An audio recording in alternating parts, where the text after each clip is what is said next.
Bonjour à tous. Très heureux de vous retrouver pour parler d'économie sur RFI dans cette émission en partenariat avec Jeune Afrique, le grand invité de l'économie RFI Jeune Afrique avec ma camarade Aurélie Mbida. Bonjour Aurélie. Bonjour Bruno et bonne année. Ben oui, meilleurs vœux, c'est notre première de 2026 et nous avons le plaisir de recevoir le président directeur général de Baobab, un groupe panafricain spécialisé dans les services financiers pour les petites entreprises. Bonjour Philippe Sigwart. Bonjour Bruno, bonjour Aurélie, et bonne année à vous aussi. Un grand merci d'avoir accepté cette invitation pour parler de l'actualité riche de Baobab et de cet enjeu stratégique du financement des entrepreneurs au masculin et au féminin, la finance inclusive. D'abord, pour mieux vous connaître, Philippe Sigwart, Aurélie résume votre parcours. Alors Philippe Sigwart, votre parcours raconte en effet beaucoup de choses sur le moment que traverse le secteur aujourd'hui. Vous êtes, comme disait Bruno, le président directeur général de Baobab depuis 2019, créé il y a 20 ans maintenant, avec le soutien de grands acteurs du secteur financier comme AXA, Société Générale et Planète Finance, une structure qui a été lancée par Jacques Attali, spécialisée dans le conseil en microfinance à l'échelle mondiale. Votre trajectoire est celle d'un banquier opérateur très terrain, passé par plusieurs marchés émergents. Vous démarrez à la Banque européenne de reconstruction et de développement, la BERD, au sein du Russia Small Business Fund. Puis vous passez plus d'une décennie chez ProCredit Holding, avec des postes de direction, notamment comme directeur général de Banque ProCredit au Kosovo, en Géorgie, en RDC. Et puis ensuite, vous basculez en Afrique de l'Est. Vous pilotez l'activité dédiée aux PME de la Banque Equity Group au Kenya entre 2015 et 2019. Vous avez un parcours transcontinental entre l'Europe, l'Est de l'Europe et puis l'Afrique. Quand vous repensez à vos débuts au sein de la BERD, au sein de ProCredit, qu'est-ce qui vous a le plus formé ? Qu'est-ce qui a fait ce que vous êtes aujourd'hui ? Est-ce que c'est la rigueur, la gestion du risque ? Est-ce que c'est déjà le contact avec les petites entreprises quand vous étiez au Kosovo ou ailleurs dans le monde ? Merci beaucoup. Oui, effectivement, je dirais que c'est un peu tout ça.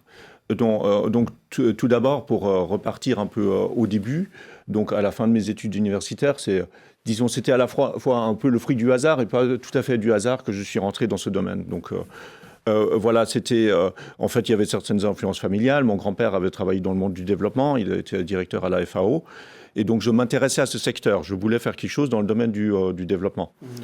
Et c'était un peu le fruit du hasard d'une certaine façon, parce que c'était à la fin des années 90. Et bien sûr, c'était l'époque de la transformation de l'ex-Union soviétique encore. Et donc, j'avais lu un article sur l'importance du financement des PME, surtout dans les pays qui étaient dans cette phase de transformation du système communiste vers un système capitaliste. Et j'avais lu cet article sur l'importance du secteur PME. Et c'est à ce moment-là que j'avais reçu cette offre d'emploi de travailler pour ce Russia Small Business Fund de la BERD, qui a d'ailleurs aussi été créé dont l'initiateur était Jacques Attali aussi. Donc je peux dire que j'ai travaillé pour 2 institutions qui ont été montées par Jacques Attali. Donc je crois que, mais fondamentalement, pour revenir, c'était la vision. La vision, c'était toujours comment est-ce que la finance peut contribuer au développement économique des pays, soit en transformation, soit des pays émergents, comme sur le continent africain. Donc c'était ça. Après, ce qui m'a fondamentalement formé, c'était bien sûr ce contact très direct avec le terrain. C'était ça, le démarrage, contact direct avec les clients. On va en parler largement dans le courant de cette émission. Aurélie. Vous mentionnez votre formation, justement, Philippe Sigwart. Vous avez obtenu une maîtrise en économie à l'université de Saint-Gall en Suisse, d'où vous êtes originaire, et un MBA à Chicago Booth. Et on vous sent aussi attentif à la culture d'entreprise, à la montée en compétences. Sur le réseau social LinkedIn, vous écriviez récemment à propos de la Baobab Academy. Chez Baobab, nous pensons que l'apprentissage est la compétence la plus importante pour l'avenir et c'est pourquoi nous en faisons une priorité. Depuis Paris, vous pilotez donc ce groupe qui, selon vos communications publiques, dit servir 1,6 million de clients au total, dont plus de 500 000 petites entreprises actives dans 7 pays, notamment en Afrique de l'Ouest. Vous êtes présent désormais au Nigeria, la plus grande économie de la région. Vous avez travaillé donc dans des contextes très différents. Quel a été le déclic pour basculer sur ce continent africain et sur la finance inclusive sur ce continent? À quel moment vous vous êtes dit cette finance-là, ça peut changer le monde, ça peut changer juste la trajectoire d'une famille ou d'une entreprise? Alors le déclic, en fait, il s'est produit. Le déclic s'est produit en 2006. Et c'était à l'époque où je travaillais pour ce groupe allemand, ProCredit, qui avait principalement des activités en Europe de l'Est, mais qui avait aussi les premières filiales sur le continent africain. Et notamment ProCredit Congo, qui avait été monté fin 2005 en RDC. J'étais un des rares francophones au sein de ce groupe allemand, et on m'avait proposé, est-ce que tu voudrais accompagner la filiale au Congo, mais à distance, hein, donc en faisant du mentoring, du coaching pour les équipes locales. Et donc j'ai pris ce pari et je me suis embarqué au Congo. C'était 2006, pas en étant sur place, mais en intégrant le conseil d'administration, le comité d'audit de la filiale, et en allant régulièrement sur place. Ma première visite en fait en RDC, c'était juste après l'élection présidentielle, quand Kabila a été élu la première fois. Et c'était en pleine situation en fait de guerre civile, quand Kinshasa était partagé encore en 3 zones. Donc il y avait le camp Kabila, il y avait le camp Bemba, et entre les deux, il y avait les forces armées de l'ONU, un peu cette zone neutre entre les deux. Et donc c'est dans cette période de crise que vous avez eu le coup de cœur, ou en tout cas oui, le déclic professionnel? C'est ça. C'était ma première visite en Afrique subsaharienne. C'était dans ce climat, disons, ce contexte de guerre civile où il y avait des tirs, etc. Mais les collègues à l'époque m'avaient dit, OK, tant que Air France assure les vols, ça veut dire qu'on peut y aller. Donc j'y suis allé et j'ai trouvé ça extraordinaire. Et vous y êtes voilà. Encore bien voilà. des années après. Voilà, et j'y suis encore bien des années après. Et j'ai vu vraiment l'impact très très réel que le financement des PME, de la micro-entreprise peut avoir sur le continent africain. Et la transformation, pour prendre un exemple, la transformation du Congo ces 20 dernières années est extraordinaire, bien entendu. On va en reparler aussi. Alors oui, quand on parle de microfinance, l'image qui vient souvent à l'esprit est celle de microfinancement, un petit prêt accordé à une personne aux revenus modestes pour l'aider à démarrer une petite entreprise. Mais ce n'est qu'une facette. La microfinance est en fait beaucoup plus large que le microcrédit. Qui peut emprunter chez Baobab? Quels sont en quelques mots, hein, on ne va pas trop détailler, mais quels sont les montants minimums, disons, et quelle est votre cible? Oui, c'est une excellente question parce que le terme microfinance est très vaste. Hein. Donc, la microfinance a démarré avec les premières expériences dans le secteur de la microfinance. C'était dans les années 70, 80. C'était avec Grameen Bank au Bangladesh, lancé par Mohamed Younous, avec les tout petits microcrédits. Et peu à peu, ça a pris son essor. Après les premiers projets pilotes, il y avait une approche plus commerciale. Baobab, qui avait démarré les opérations sous le nom de Microcred, avait été lancé par Jacques Attali, ensemble avec le cofondateur Arnaud Ventura. C'était il y a exactement 20 ans, et c'était encore dans cette phase pionnière de la microfinance. Donc l'idée, c'était d'avoir une finance plus inclusive. Donc d'offrir des services financiers à ceux qui n'étaient pas inclus. Et jusqu'à ce jour, c'est ça la réalité, c'est 70% des clients de Baobab n'étaient pas inclus financièrement, n'étaient pas bancarisés avant de commencer leur relation avec Baobab. Et donc aujourd'hui, d'un point de vue très pratique, quel est le ticket d'entrée? Oui, alors Baobab a le focus spécifique dans ce vaste, disons, dans cette catégorie microfinance. Le focus spécifique, c'est sur la toute petite entreprise ou la petite entreprise. C'est vraiment le focus spécifique. Donc, microfinance, ça peut être des crédits de 50 € qui sont faits sur les téléphones mobiles, comme ça peut être des prêts aux entrepreneurs. Alors, nous, on a le focus spécifiquement sur le segment des entrepreneurs. C'est-à-dire ce sont des crédits productifs, c'est-à-dire que quelqu'un doit déjà avoir une activité.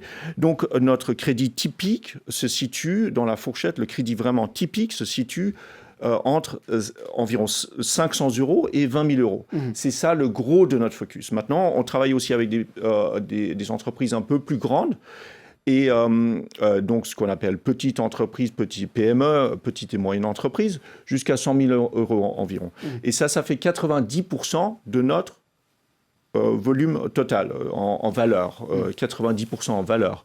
Donc, c'est ce segment-là. Donc, principalement 500 € à 20 000 €, mais on va jusqu'à environ 100 000 €, dans quelques cas un peu plus. Et puis, Baobab a donc bien évolué jusqu'à aujourd'hui, Aurélie. Oui, il y a effectivement cet événement qui rebat les cartes. En février 2025, Baobab annonce la signature d'un accord de cession avec Belton Capital, la filiale à 100% de Belton Holding, une banque d'investissement égyptienne, pour l'entrée au capital. Belton, de son côté, se présente comme un groupe de services financiers avec une palette assez large, de la banque d'investissement, mais aussi du courtage, de la gestion d'actifs, de la recherche d'actions, enfin un changement d'échelle en perspective. Votre défi semble toutefois clair, réussir l'intégration de Baobab dans un groupe panafricain plus large, sans perdre l'ADN de proximité, sans céder à la tentation de la croissance à tout prix. Eh bien oui, comment concilier la rentabilité, l'inclusion financière et l'impact social sur le continent africain? Nous allons en parler avec vous. Philippe Sigwart, PDG de Baobab, grand invité de l'économie RFI Jeune Afrique, entretien à découvrir en vidéo sur notre chaîne YouTube et sur jeuneafrique.com. Philippe Sigwart, commençons donc par cette actualité majeure pour vous, ce rachat par le groupe égyptien Belton. Pourquoi ce choix et surtout pourquoi maintenant ? Bon, c'est pour une raison très simple. On avait des acteurs, des investisseurs institutionnels qui étaient de longue date actionnaires du groupe Baobab, notamment AXA, mais aussi des fonds de private equity qui étaient investisseurs depuis relativement longtemps. Et dans la plupart des cas, ces investisseurs, à un certain moment, doivent sortir parce que ce ne sont pas des investisseurs stratégiques sur le très long terme. Donc voilà, ils avaient mis le souhait de sortir du groupe Baobab. Ils ont vu que le groupe était un grand succès, donc il y avait la possibilité aussi de le vendre, en fait, de vendre le groupe, pour dire les choses simplement. Et donc on a regardé quels sont les investisseurs potentiels et on a fait le choix du groupe Belton.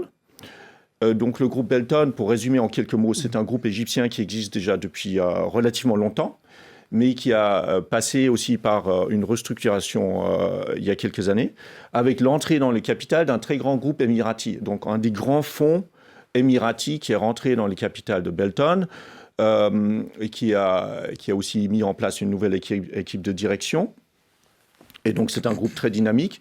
Et ils voient le groupe Belton, donc les Émiratis, voient le groupe Belton comme leur plateforme pour une croissance très forte, bien entendu en Égypte, mais aussi sur le continent africain de façon plus générale. Du coup, sans entrer dans le confidentiel de ce que vous ne pouvez pas dire, mais on explique que c'est un changement quand même d'échelle avec un groupe de cette taille, un soutien du Golfe. Est-ce que vous prévoyez de changer de modèle, de le faire évoluer ? Alors, nous ne prévoyons pas de changer de modèle parce que le modèle de Baobab fonctionne réellement bien. Donc, c'est une activité qui est absolument rentable, etc. C'est une activité commerciale, donc qui est très intéressante aussi pour les investisseurs, pour les nouveaux investisseurs aussi. Mais en revanche, on peut le développer. On va continuer de croître. On va principalement continuer à travailler sur le segment existant, donc ça ne va pas changer.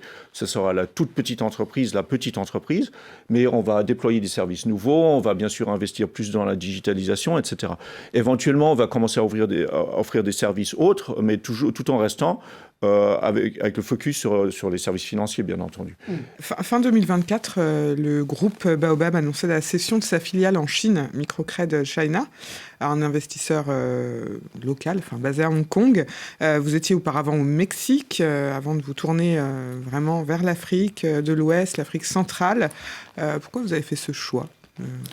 Donc, le groupe Baobab, à l'origine, quand il a été fondé, donc il a été monté par le groupe Planète Finance. En fait, c'était l'ancien directeur général, Arnaud Ventura, qui a travaillé ensemble avec Jacques Attali, qui ont lancé le groupe Microcred, donc l'ancien nom de Baobab. ils avaient leur vision, c'était avant tout de se développer dans le secteur de la microfinance. Donc, ils ont effectivement démarré des opérations au Mexique. Après, il y a eu les filiales africaines, il y a eu la filiale chinoise. Donc, les premières opérations étaient au Mexique, étaient aussi en Chine et Madagascar, et après est venu le Sénégal. Et peu à peu, on a vu que la meilleure croissance et les perspectives les plus intéressantes étaient sur le continent africain. Donc, les opérations au Mexique ont été fermées. En revanche, la Chine a duré beaucoup plus longtemps et on a pris récemment la décision de sortir de la Chine. Donc, on a cédé notre activité en Chine. C'était en fait en 2024. Donc, c'était assez récemment. Et pour se concentrer complètement sur le continent africain. Et est-ce que cette expérience vous a appris des choses applicables sur le continent africain, ce que vous avez appris sur le terrain en Chine ?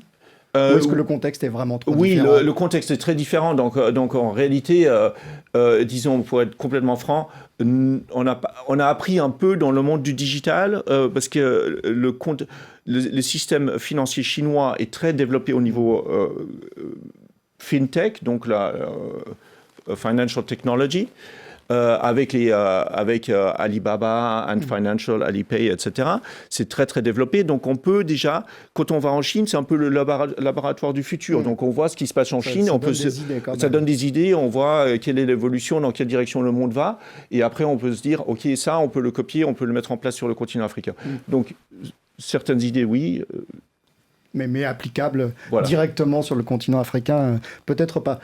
En un mot, vous étiez aussi présent dans l'énergie solaire, avec Baobab Plus, qui a été cédé aussi. Est-ce que ça veut dire que vous êtes vraiment dans une stratégie de recentrage sur la finance pure ? Oui, c'est ça, c'est exactement ça, recentrage sur la finance pure.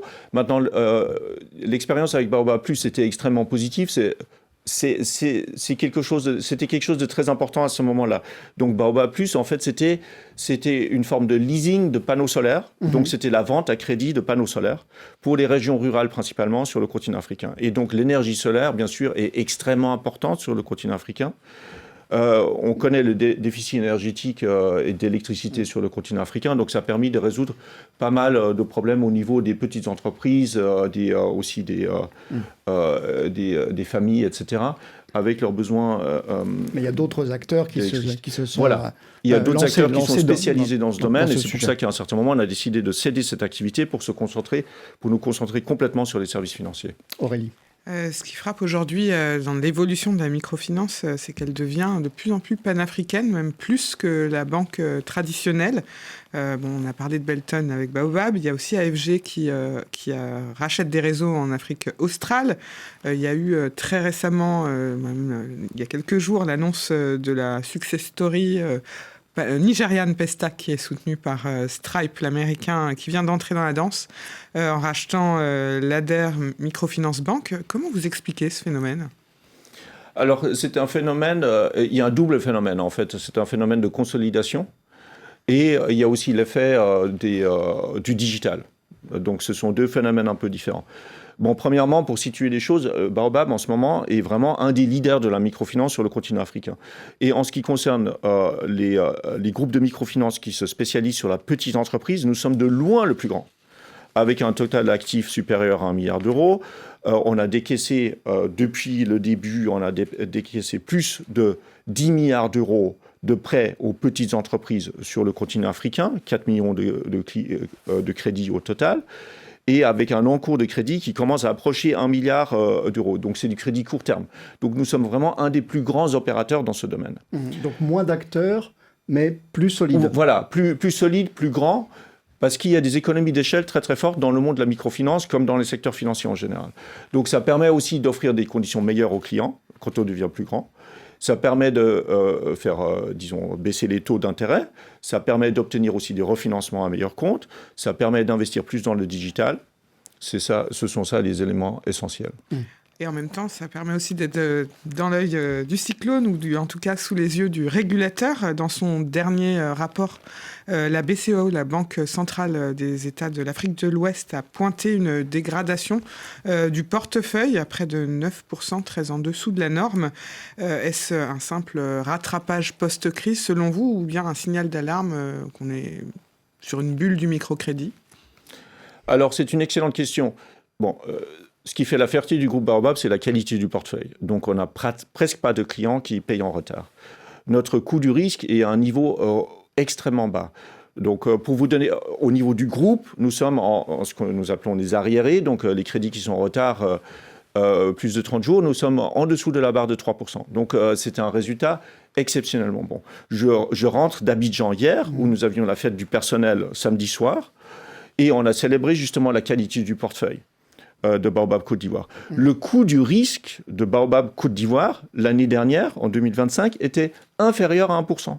Ce sont des résultats incroyables. Je leur ai dit, vous êtes champion d'Afrique dans la gestion du risque. Mais pour l'ensemble du secteur, c'est quand même un sujet, cette gestion du risque des crédits. Est-ce qu'il n'y a pas eu quand même, chez un certain nombre de groupes, une tentation de privilégier avant tout la croissance oui. Même s'il y a des risques persistants.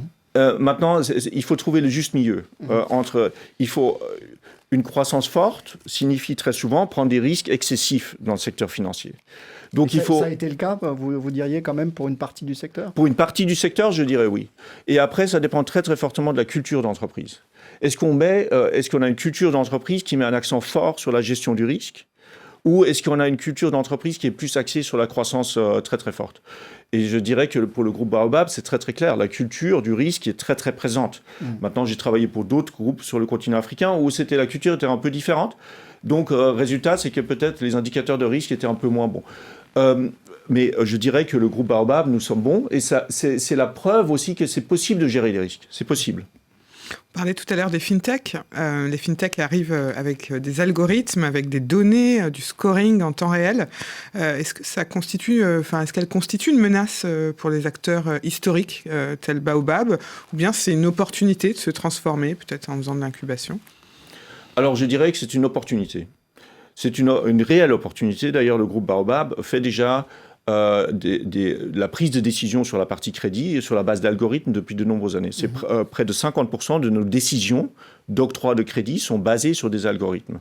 Il y a toujours un gestionnaire de portefeuille qui va rencontrer le client, qui lui pose des questions, etc. Donc la relation client est très importante, mais la prise de décision est de plus en plus automatisée, digitalisée.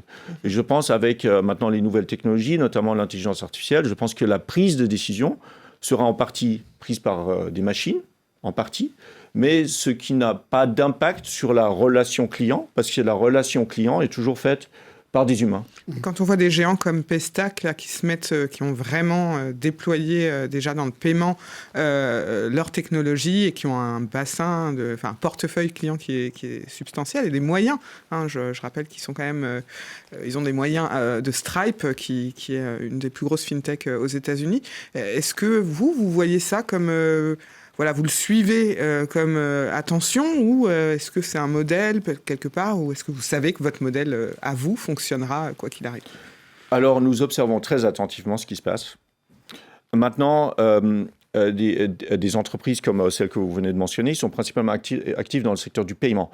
Mais bien sûr, ils commencent dans le paiement, après ils rachètent une microfinance comme dans ce cas concret, ils rachètent une institution de microfinance pour pouvoir faire du crédit.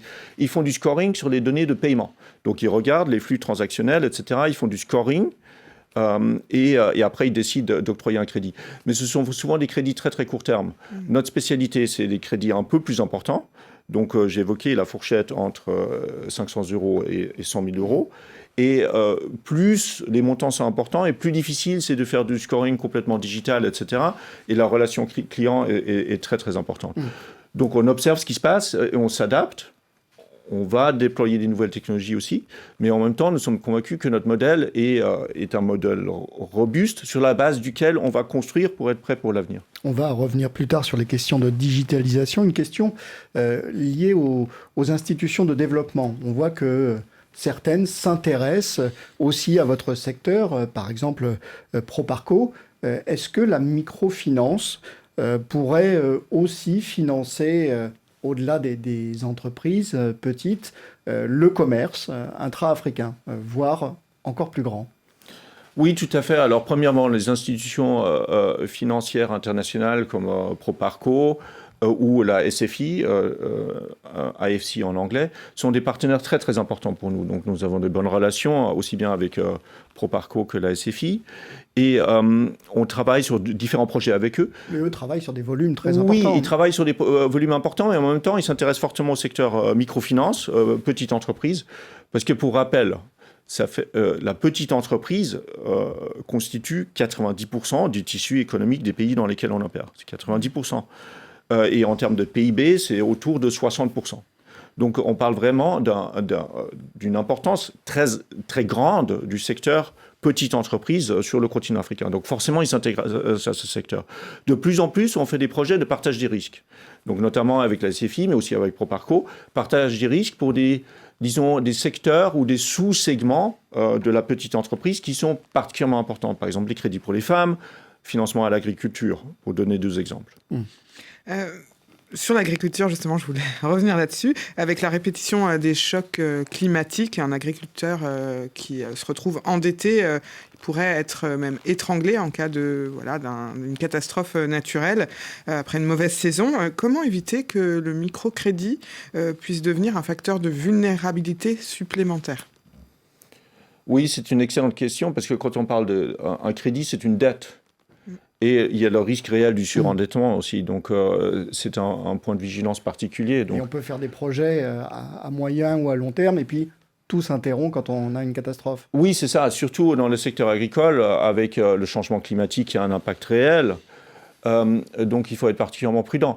Et là, dans ce contexte-là, je pense que le secteur financier peut jouer un rôle particulièrement important parce qu'il y a des technologies aussi pour se prémunir ou anticiper les risques du changement climatique. Les technologies d'irrigation, conservation de l'eau, on parle principalement de ça. Éventuellement aussi des technologies pour se prémunir des risques d'inondation, qui sont les risques principaux. Donc, on peut tout à fait aider à financer ce type de mesures qui sont très, très importantes. Notamment dans la zone Sahel. Comment vous faites au sein de Baobab pour adapter vos offres aux spécificités économiques? Vous parlez là de la zone Sahel, il y a bien d'autres spécificités sur le continent africain. Comment s'adapter aussi aux différentes conformités réglementaires? Quand on est dans un pays et quand on va dans un autre, le système juridique n'est pas le même. Comment vous faites? Oui, c'est une excellente question parce que c'est vrai que le contexte réglementaire peut être très différent selon les pays. Pour donner un exemple, dans la zone UEMOA, donc l'Afrique de l'Ouest, le contexte réglementaire est très différent du Nigeria et très différent de la RDC ou de Madagascar. Mais je dirais que dans l'ensemble, le contexte réglementaire dans tous les pays où nous travaillons est très favorable pour le développement de la microfinance.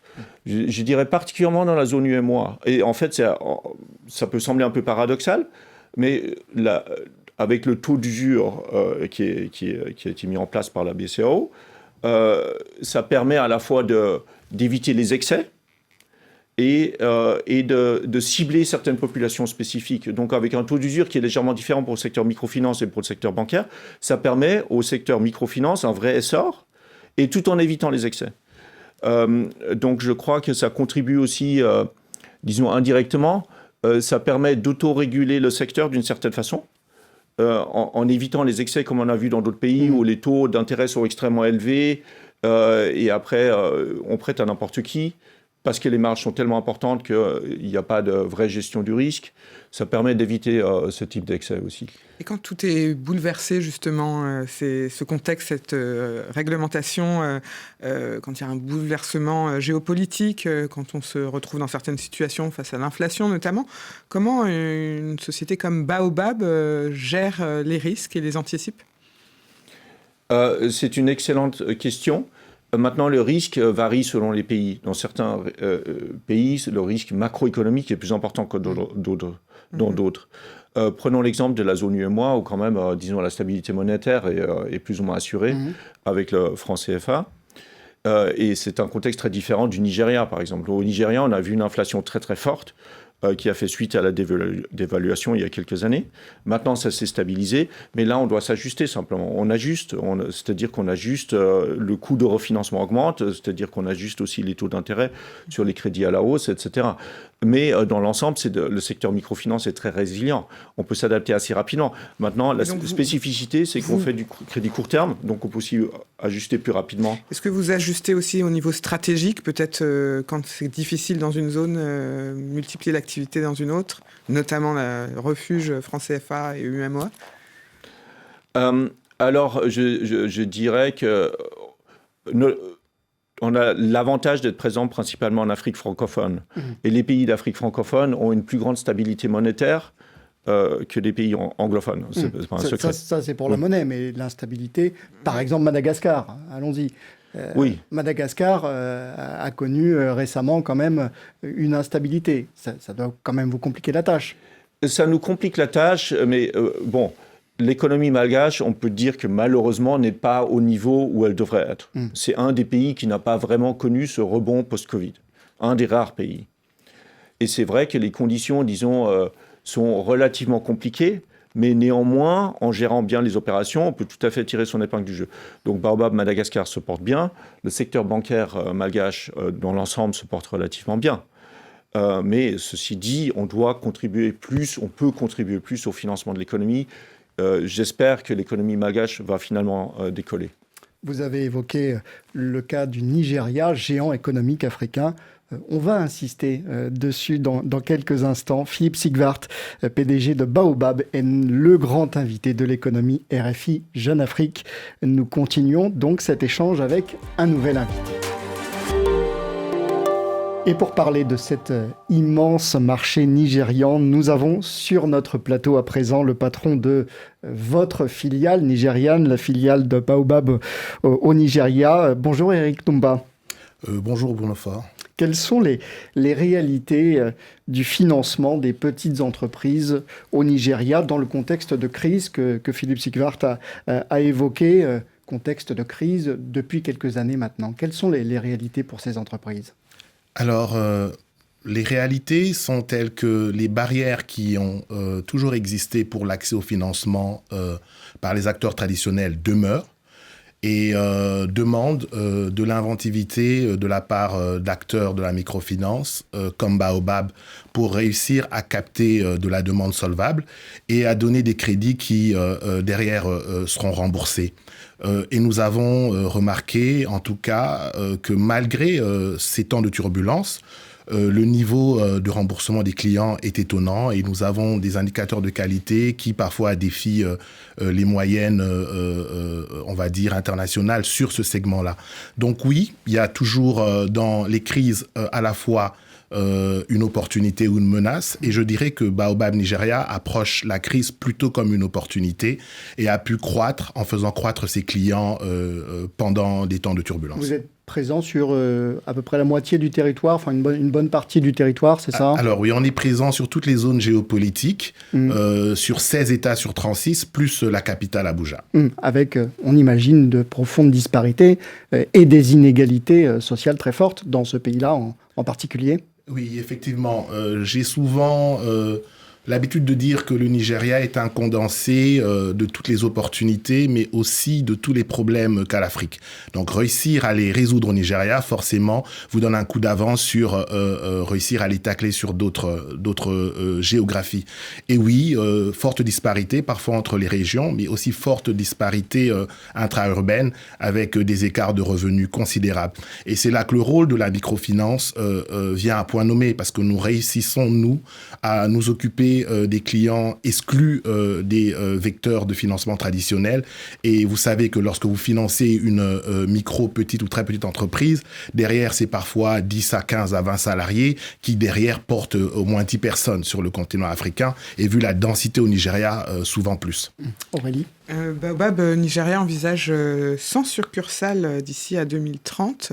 Quels sont les leviers de croissance que vous allez actionner pour ce faire? D'accord. Alors, Baobab Nigeria s'est lancé depuis bientôt 3 ans dans une transformation digitale, une transformation numérique. On se base sur un réseau d'agences existants, 38 agences aujourd'hui. mais on envisage de l'étendre afin de garder notre modèle de proximité. Et oui, sans agence en 2030, mais pas des agences classiques comme on les connaît. Ça sera des agences un peu plus lean, comme on dit dans le jargon, qui seront des points concentriques autour desquels nous déploierons une offre numérique. Mmh, oui, justement dans ce mouvement-là, hein, vers les fintech, on a de nouveaux acteurs sur ce marché nigérian, de nouveaux acteurs très puissants.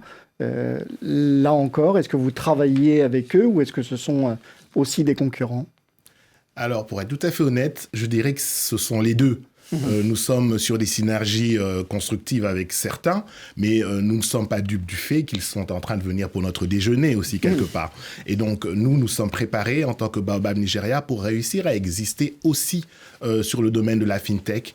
Et notre transformation numérique comprend le fait que nous soyons en mesure, en tout cas dès la fin de l'année 2026, à nous positionner aussi en partie comme une fintech ou comme une néobanque, avec une offre totalement digitalisée, de l'onboarding, comme on dit, jusqu'au décaissement. Donc, on se prépare à faire face aux deux écueils. Philippe Sigvart, le Nigeria, immense marché, comme on l'a dit. Par rapport aux autres marchés où vous êtes présent, il y a quand même une grosse différence et des défis, sans doute, pour Baobab encore plus importants. Oui, c'est ça. Comme Eric l'a dit, c'est un peu un condensé de la situation du continent africain. C'est-à-dire les opportunités et le potentiel est gigantesque. Mais comme le disaient mes anciens collègues au Kenya, où j'ai travaillé, ils disaient toujours, le potentiel, on ne peut pas le manger pour le petit déjeuner. Donc le potentiel, ça reste toujours le potentiel. Donc on espère que le Nigeria va décoller. Je pense que c'est tout le continent africain qui a souffert un peu de ce ralentissement de la croissance au Nigeria. Et on espère tous que ça redeviendra une locomotive pour le continent africain. Pas seulement pour l'économie dans l'ensemble, mais aussi pour le secteur financier. Et qu'on limite pas le Nigeria à Aliko Dangote, son groupe, certes énorme, qui est une locomotive, mais voilà, il y a beaucoup d'autres entreprises qui essayent de se développer. C'est ça. Mais je dirais que les tendances sont positives. Depuis 12 mois, la situation du point de vue macroéconomique s'est quand même nettement améliorée au Nigeria. Donc maintenant, on va plutôt accélérer, on va miser plus sur la croissance, on va investir bien sûr dans le digital, parce que pour servir une population aussi importante, il faut la servir avec le digital. Maintenant, le Nigeria est à l'avant-garde en ce qui concerne le développement de la fintech sur le continent africain, avec un cadre réglementaire qui est aussi très très favorable. Alors, pour tout dire, hein, vous avez rencontré Eric Toumba, avec qui vous travaillez aujourd'hui pour la première fois en RDC. Je crois que c'était à Lubumbashi. C'est ça, lors de vos premiers séjours congolais. Eric Toumba, c'est un pays que vous connaissez très bien. Hein, vous en êtes originaire. Comment est-ce que vous voyez l'évolution de l'économie congolaise? Philippe Sigvart disait, voilà, en 20 ans, ça a beaucoup évolué. Est-ce que c'est pour le mieux ou pour le pire, selon vous? Alors, c'est pour le mieux. Je crois que l'économie congolaise, ces 4 dernières années, affiche l'un des taux de croissance les plus forts d'Afrique. Et je pense, quand je regarde l'évolution des cours du cuivre, généralement quand le cuivre va bien, le Congo va mieux, il y a de fortes possibilités qu'à un moment, à l'horizon 3, 4, 5 ans, que l'économie congolaise, si elle est bien pilotée, arrive à une croissance à 2 chiffres. Et on sait tous que ce type de croissance permet de sortir des masses de gens du sous-développement et de la pauvreté. Donc c'est ce que je souhaite pour la RDC. C'est une économie très dynamique, répartis sur 5 pôles un peu indépendants, on va dire, et qui, pour moi, a une forte vocation, pas que minière, mais aussi agricole et entrepreneuriale. Généralement, chaque citoyen congolais, surtout les dames, vous avez un entrepreneur de qualité. Et donc oui, je pense que les perspectives sont extrêmement positives. Avec quand même de lourds défis. Hein. Enfin, on parle quand même beaucoup des défis de corruption, notamment dans ce pays-là, et aussi d'inégalités sociales très, très fortes, de problèmes d'infrastructure. Voilà, on peut espérer pour l'avenir de la RDC, mais il y a quand même des vraies difficultés, on ne peut pas les nier. Oui, non, il y a des difficultés réelles. Et c'est vrai que le défi pour la RDC, pour accompagner déjà une croissance forte, mais qui peut s'accélérer, sera un défi de gouvernance. Il faut absolument que le cadre y soit propice et que pour attirer notamment les investissements étrangers, mais aussi booster ce qui se fait sur place, qu'ils soient incitatifs pour tout le monde. Et oui, la lutte contre la corruption et bien d'autres fléaux est une priorité pour qu'on y arrive. Là aussi, en RDC, vous êtes présent sur l'ensemble du territoire. Les petites entreprises congolaises, vous diriez qu'elles sont suffisamment soutenues par les banques classiques. C'est bien pour ça que vous vous êtes inséré avec votre activité Baobab? Alors, je dirais que non, parce que généralement, les banques classiques, même lorsqu'elles font le mouvement de downscaling pour essayer de servir la très petite entreprise ou la micro-entreprise, le font plus pour des raisons cosmétiques ou de manière très ciblée sur des salariés ou sur des activités en lien avec des clients ou des comptes plus gros. Donc, pas de manière puriste. Alors que Baobab vient avec un appétit essentiellement ancré sur ce segment largement délaissé. Donc oui, elles essayent dans la mesure de leurs moyens, aussi avec un cadre réglementaire souvent plus contraignant que pour les institutions de microfinance, donc qui peut justifier une certaine frilosité, mais non pas au niveau où l'économie en aurait besoin. Justement, vous diriez que ce sont quels secteurs qui ont le plus besoin de soutien et justement... J'imagine qu'il y a l'agriculture, vous avez mentionné, mais est-ce qu'il y a d'autres secteurs qui nécessitent d'être financés, d'avoir accès au microfinancement? Pour ne pas compter que sur les mines, parce que oui. voilà. C'est toujours ça le problème. Oui, alors tout à fait. L'économie congolaise étant essentiellement extravertie, je crois qu'un des secteurs qui permettrait, qui serait intéressant d'accompagner, c'est celui du commerce. Il y a beaucoup de biens importés de la Chine, d'Europe et partout par des très petits entrepreneurs et ils ont souvent besoin de soutien d'un point de vue finance pour réussir à faire croître leur activité. Il y a aussi le domaine des services et ça c'est un domaine émergent avec l'effet start-up et avec toute cette jeunesse qui préfère entreprendre au lieu de rechercher de l'emploi. C'est un secteur qui demanderait aussi à être accompagné. Alors, un secteur qui a réellement besoin de financement, mais qui parfois est un peu trop haut lorsqu'on regarde les radars de la microfinance, c'est celui de la transformation et de la petite industrie. Généralement, ce sont des tickets qui sont un peu au-delà des 100 000 euros. Il nous arrive d'aller parfois jusqu'à 300 400 000 euros, mais ce sont des cas rares. Et là, effectivement, on va dire qu'il y a un missing middle qui gagnerait à être servi. Philippe Sigwart, effectivement, sur ces spécificités congolaises, ces besoins spécifiques. Oui, effectivement. Il y a un potentiel énorme, une demande énorme. C'est un pays que je connais bien depuis plus de 20 ans maintenant. Et c'est vrai que la demande pour les services financiers est largement plus grande que l'offre. C'est d'ailleurs le cas sur tout le continent africain. Juste pour évoquer un chiffre, la SFI estime le gap, c'est-à-dire la brèche à combler en termes de financement pour les PME sur le continent africain à 300 milliards d'euros par année. 300 milliards d'euros par année. Et nous, au niveau du groupe Baobab, l'année dernière, on a décaissé 1,2 milliard dans ce segment. Donc c'est une goutte dans un verre. Mais ça veut dire que les établissements financiers existants, les banques notamment, ne font pas leur travail ? Ça veut dire que non, on ne peut pas le dire comme ça parce que les banques font un travail très important. Je pense que le financement des plus grandes entreprises est extrêmement important.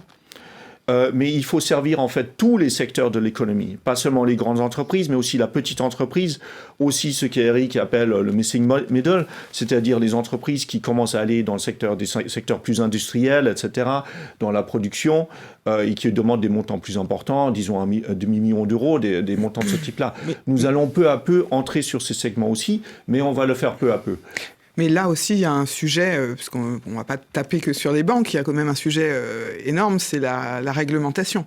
C'est-à-dire si aujourd'hui, les banques ne peuvent pas descendre dans tout le tissu économique, c'est aussi parce qu'on va leur demander de contrôler finalement qui sont leurs clients, qu'est-ce qu'ils ont fait, quels sont leurs antécédents, etc. Ce qu'une banque, ça lui coûtera extrêmement cher de descendre dans ce niveau de granularité. Peut-être qu'une microfinance, elle vient s'insérer là où il y a moins de règles, en tout cas, où les règles sont plus souples. Surtout Oui, tout à fait. Surtout dans un territoire comme celui de la RDC, qui est immense, avec des difficultés à recenser. Tout à fait clair. Notre spécialité, c'est de travailler avec le secteur informel. Mais pas seulement de travailler avec le secteur informel, mais d'aider le secteur informel à peu se formaliser et de croître. Donc, ce qui est prouvé dans le monde de la microfinance, c'est qu'il vaut mieux prêter à un entrepreneur qui a déjà une activité existante et qui a déjà fait ses preuves, en quelque sorte, qui sait gérer son activité, et l'accompagner, plutôt que de prêter, disons, à n'importe qui ou tout petit, pour ainsi dire. Donc, on prête principalement à ceux qui ont déjà fait leurs preuves. Donc, c'est le rôle du secteur financier en général. On dit toujours la même chose. Vous prêtez seulement à ceux qui ont déjà fait leurs preuves. Mais parce que si quelqu'un a déjà fait ses preuves, ça veut dire qu'il peut construire quelque chose de plus grand et de plus solide. Quitte à les accompagner après, ce qui deviennent... Et créer des emplois. Voilà. Et créer des emplois. Plus grosse entreprise. Quand on parle d'inclusion financière, il faut parler de l'inclusion des femmes. Hein. Tout à fait. Dans quel pays vous entrevoyez le plus de progrès ? Là, on parle de la RDC. Est-ce qu'il y a des pays où vous trouvez que les choses ont progressé pour les femmes ? Alors, dans tous les pays où nous travaillons, nous mettons un accent particulier sur le financement aux femmes, donc aux entreprises qui sont gérées par des femmes, détenues par des femmes. Et on est presque à la moitié de nos crédits qui sont octroyés à des femmes. Je pense que c'est en partie lié aussi au fait que nous employons beaucoup de femmes. Beaucoup de nos managers ou de nos spécialistes de crédit sont des femmes. On a aussi des partenariats avec, par exemple, Proparco, la SFI, où on met un accent particulier sur l'inclusion des femmes, c'est-à-dire avec des programmes de partage des risques. Mais c'est un secteur très important. Donc, pour moi-même, je suis un peu agnostique. Je ne donne pas un avantage spécifique aux femmes, mais dans la réalité, on voit que beaucoup d'entreprises sont gérées par des femmes, et ce sont des entreprises qui marchent très très bien. La moitié de la population sont des femmes, donc forcément, normalement, la moitié de nos crédits devraient être octroyés à des femmes. Eric Touba, au Nigeria, dans quel secteur en particulier les femmes créent le plus d'entreprises et ont donc besoin d'être aidées ?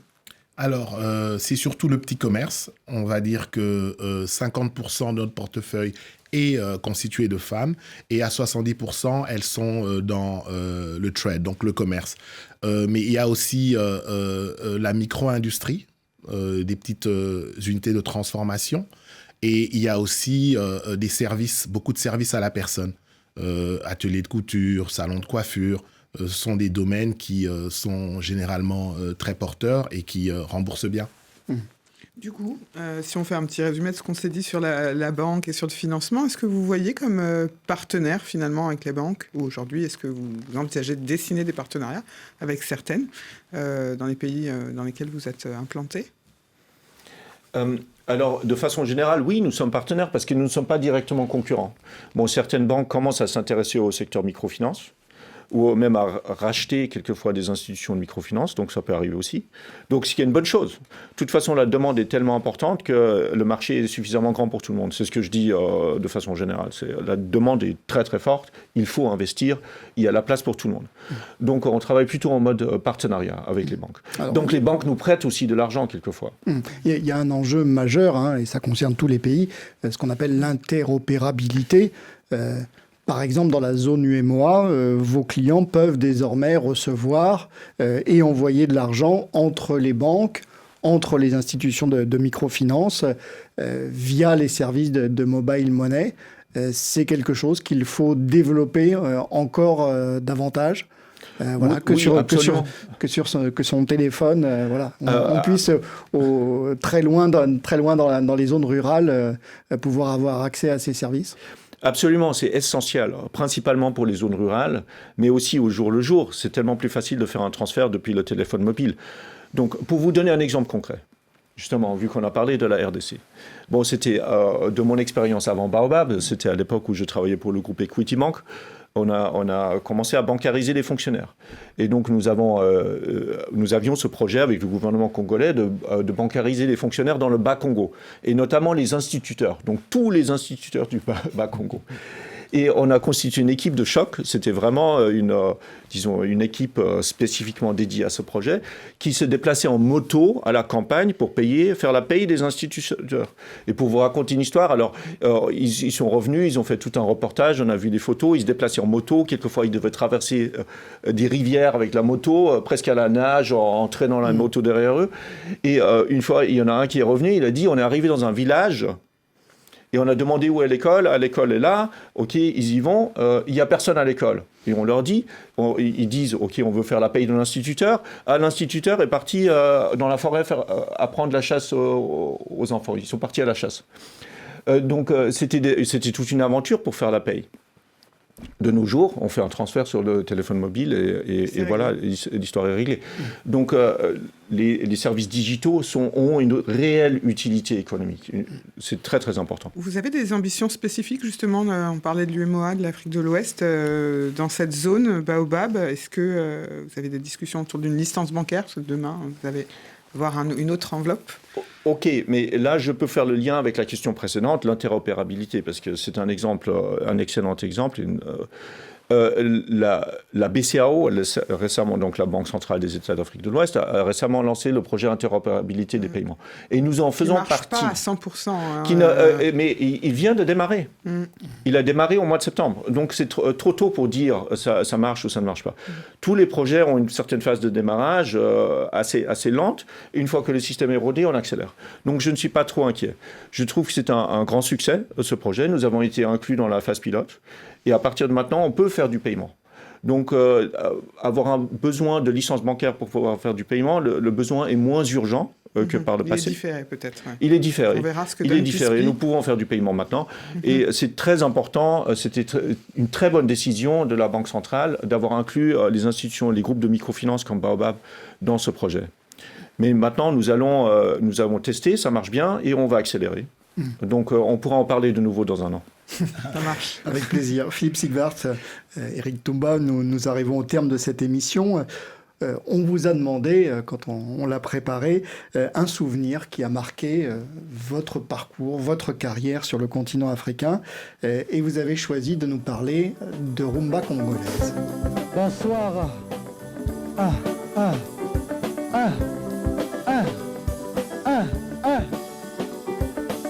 Est-ce que ça va? Ouais, ma bonne réponse, s'il vous plaît.